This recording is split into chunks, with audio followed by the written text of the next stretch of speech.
როცა მათ ამას ელაპარაკებოდა, მივიდა მასთან ერთი მთავარი, თაყვანისცა და უთხრა: ჩემი ქალიშვილი წეღან მოკვდა, მაგრამ მოდი, შენი ხელი დაადე მას და გაცოცხლდება.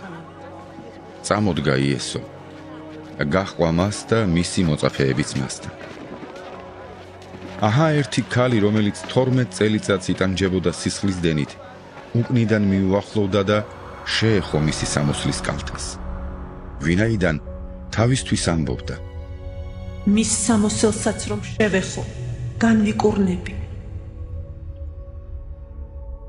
ხოლო იესო მიბრუნდა, დაინახა იგი და უთხრა: გამხნევდი ასულო, შენ მარწმენამ განგკურნა. და ქალი იმავე საათში განიკურნა. მივიდა იესო მთავრის სახლში და ნახა იქ მესტვირეები და შეჩოჩქოლებული ხალხი. უთხრა მათ: წადით აქედან, რადგან გოგონა არ მომკვდარ, არამედ სინავს. და სასაცილოდ აიგდეს იგი.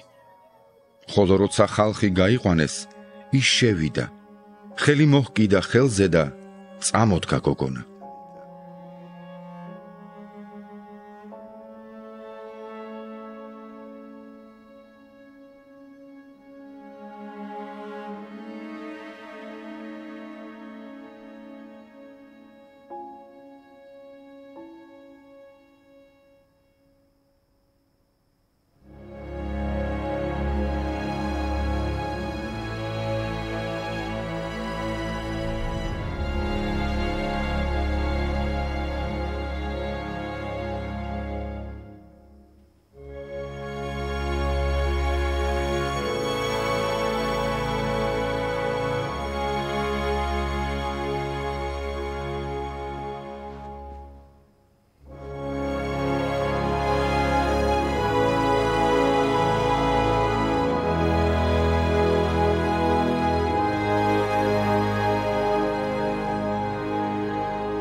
ეს ამბავი თელ იმ ხარეს მოედო.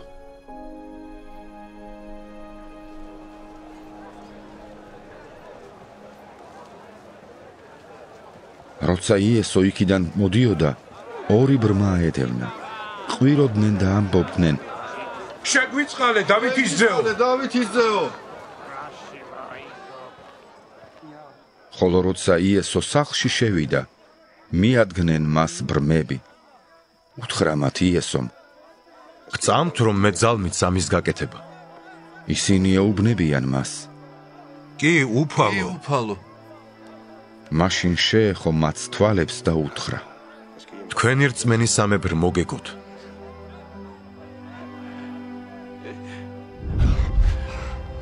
და აეხილათ მათ თვალები.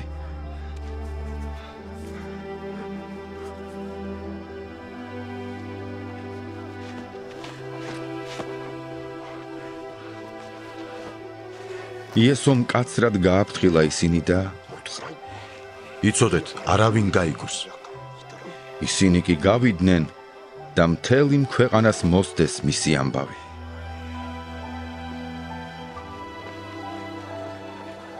ისინი რომ გავიდნენ, მასთან მოიყვანეს ეშმაკეული მუნჯი კაცი. როცა ეშმაკი განიდევნა, მუნჯმა ენა ამოიდგა.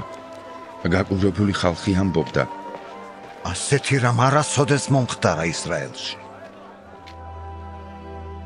ფარისევლები კი ამბობდნენ: ეშმაკთა მთავრით დევნის ეშმაკებს.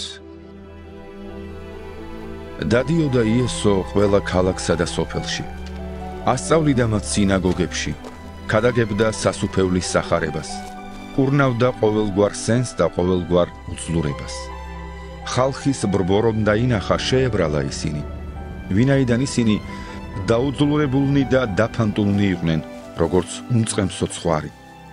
მაშინ თავის მოწაფეებს უთხრა: სამკალი ბევრია, მუშაკნი კი ცოტა. ამიტომ ევედრეთ სამკლის უფალს, რომ წარმოგზავნოს მუშაკნი თავის სამკალში.